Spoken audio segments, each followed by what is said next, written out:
जय हिंद मेरे प्यारे दोस्तों। जैसा कि आपने थंबनेल में देखा होगा कि आखिर क्या नया करने वाला है व्यापम इस वर्ष। जी हाँ, व्यापम अपनी पुरानी व्यवस्थाओं को बदल रहा है जो कि अच्छी नहीं थी, है ना। जैसा कि आप जानते हैं कि व्यापम हर वर्ष कभी भी एग्जाम ले लेता था, लेकिन इस वर्ष क्या कर रहा है, वह एग्जाम कैलेंडर जारी कर रहा है, जो कि बहुत समय से युवाओं की मांग थी।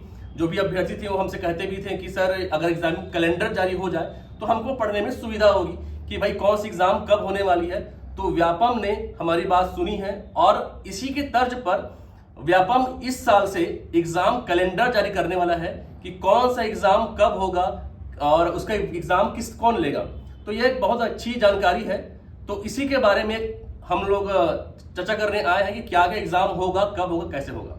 ठीक है, तो अभी आज के न्यूज़पेपर में दिया गया है कि यूपीएससी एसएससी की तर्ज पर व्यापम परीक्षा लेगा। ठीक है, जैसा कि आप देखे होंगे कि यूपीएससी या फिर अपना पीएससी की बात करें तो हमें पता है कि पीएससी हर वर्ष आपका नवंबर में नोटिफिकेशन लाता है और फरवरी में पीएससी प्री का पेपर लेता है। तो उस पर क्या होता है, जो बच्चे पहले से पढ़ रहे होते हैं उनकी मानसिकता बनी रहती है कि हाँ भाई नवंबर में नोटिफिकेशन आएगा और हम लोग प्री का पेपर फरवरी में देंगे। तो बच्चा उस हिसाब से तैयारी करता है। लेकिन व्यापम जो है वो अनिश्चितता की एक अनिश्चितताओं का खेल होता है कि कभी भी वैकेंसी आई, बच्चा कभी भी ज्वाइन किया, तो उसमें थोड़ी दिक्कतें आती हैं। तो इस साल से ये दिक्कतें नहीं आएंगी। व्यापम क्या करेगा कि जनवरी में कौन सा पेपर होना है, मार्च में कौन सा पेपर होना है, नवंबर में कौन सा पेपर होना है। तो बच्चा इसके लिए पहले से सजग रहे कि हाँ भाई नवंबर में मेरा पेपर है तो मेरे पास 7-8 महीना समय है, मेरे पास 5 महीना समय है। अगर मुझे पेपर देना है एडीओ का तो मैं एडीओ तैयारी करूं क्योंकि आने वाला है। अगर मुझे पेपर देना पटवारी का तो पटवारी आने वाले से तैयारी करता हूं। तो बच्चे अपने हिसाब से अपनी मानसिकता को बना करके तैयारी करेंगे, जो कि एक बहुत ही अच्छा निर्णय है। तो इसके बारे में समझते हैं कि क्या क्या वैकेंसी आने वाली है। तो आप देख पाएंगे कि नर्सिंग स्टाफ, यहां पर लिखा हुआ है कि नर्सिंग स्टाफ का जो पेपर है वो होगा। इसमें क्या क्या भर्ती शामिल है, तो एक आपका नर्सिंग स्टाफ, ठीक है, एक नर्सिंग स्टाफ का पेपर शामिल है, एक सब इंजीनियर का शामिल है, एडीओ एक बहुत प्रतीक्षित बोला जाए, है ना, बहुप्रतीक्षित एक पेपर है जिसका लोग बहुत समय से इंतजार कर रहे थे, वो अभी आने वाला है ना। इसके अलावा बहुत सारे पद आने वाले हैं जिसके बारे में समझते हैं। जैसे व्यापम में जो भर्ती निकलेंगी कौन कौन सी है, सब इंजीनियर है, सहायक विकास विस्तार अधिकारी यानी कि एडीओ है, आबकारी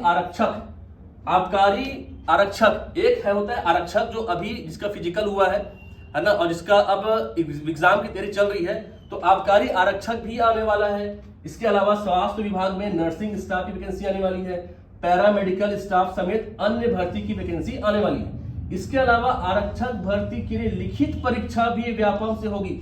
यह एक बहुत बड़ी ब्रेकिंग न्यूज है कि जो व्यापम है वह आरक्षक भर्ती का पेपर लेगा। मतलब यह साफ साफ यहाँ पर समझ में आ रहा है कि व्यापम अब तैयार हो चुका है आरक्षक भर्ती का पेपर लेना। जैसा पिछली बार जब 2012-2018 में आरक्षक भर्ती आई थी तो उसका एग्जाम पीएचक्यू लेता था, पुलिस हेडक्वार्टर से पेपर होता था। लेकिन इस बार साफ साफ बोल दिया गया है कि आरक्षक भर्ती कौन लेगा, व्यापम लेगा। ठीक है, जानकारी के मुताबिक लोक निर्माण विभाग में 102 सब इंजीनियर पोस्ट की वैकेंसी के बारे में बता दिया कि 102 आएंगे। कौन, सब इंजीनियर की भर्ती होगी, जिसकी वित्त से अनुमति अक्टूबर में ही मिल गई थी। इसमें 80 सिविल और 16 इलेक्ट्रिक सब इंजीनियर के पद हैं। ठीक है, इसके अलावा लोक स्वास्थ्य यांत्रिकी विभाग में भी बहुत सारे पद खाली है जिनकी भर्ती होगी। तो आप इसके लिए अब तैयार हो जाएं कि वर्ष 2025 में अगर मैं किसी एक एग्जाम को फोकस करके चलूं तो मैं उस एग्जाम के समय तक एक अच्छी प्रिपरेशन कर चुका रहूंगा और जहां तक हो सके मैं उसमें चयन होने के लिए तैयार रहूंगा।